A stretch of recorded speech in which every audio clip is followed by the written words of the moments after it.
최고회의 시작하겠습니다.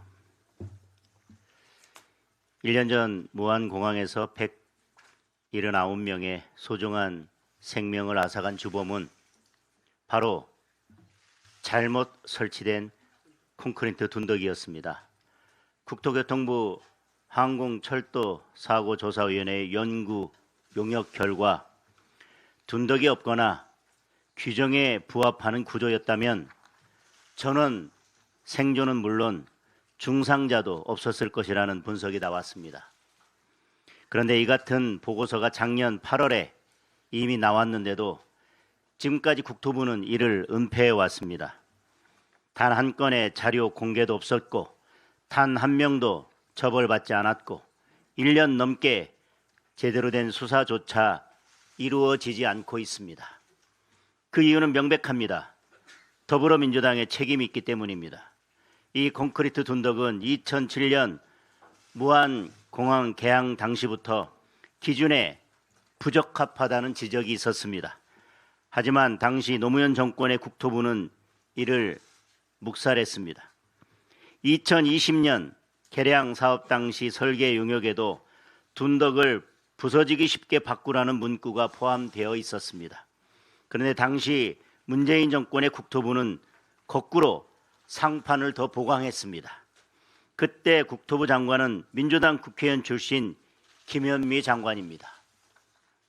무슨 일만 생기면 온갖 음모론까지 끌어들여 진상 규명을 외치던 더불어민주당이 직무만 지키는 이유입니다. 이제라도 참사의 진상을 철저하게 규명해야 합니다. 과거부터 지금까지 지위 고하를 막론하고 책임자들을 찾아 엄벌에 처해야 합니다. 진실을 은폐한 사람들도 엄중히 책임을 물어야 합니다. 이재명 대통령이 국토부 조사 결과를 알고도 은폐를 묵인했다면 이 또한 분명히 책임을 져야 할 것입니다. 만기 침남하는 대통령이 몰랐을 리 없습니다. 국정조사로 부족하면 특검을 실시해야 합니다.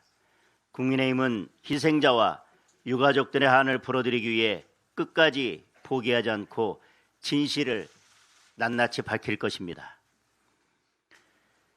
북한의 무인기 침투 주장에 대한 대통령과 정부의 대응이 굴욕을 넘어 황당할 지경입니다.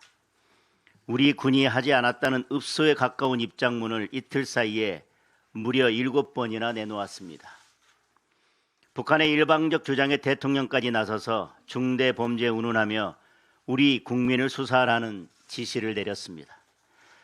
북한 김여정은 우리 국방부의 해명을 현명한 선택이라고 조롱하고 민간 소행이라도 책임에서 벗어날 수 없다고 으름장을 놓았습니다. 한술 더 떠서 수많은 비행 물체들의 출현을 목격하게 될 것이라는 협박까지 늘어놓고 있습니다.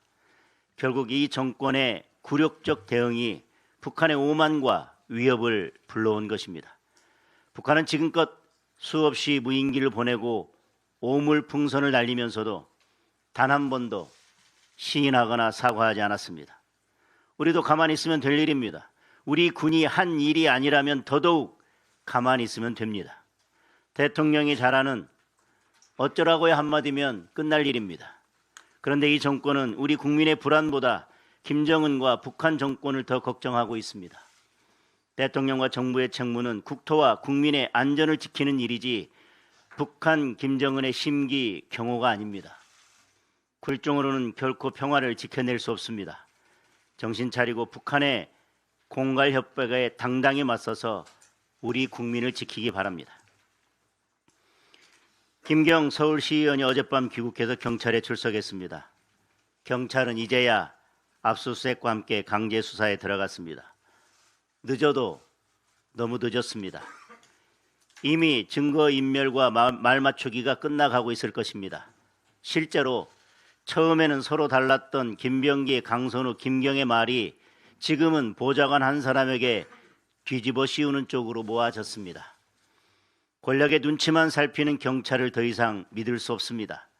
살아있는 권력을 제대로 수사하기 위해 반드시 특검이 필요합니다. 저는 어제 야3당이 특검법 입법을 위해 힘을 모으자는 이준석 대표의 제안을 조건 없이 수용했습니다. 특검법 통과에는 조건이나 다른 명분이 필요 없습니다.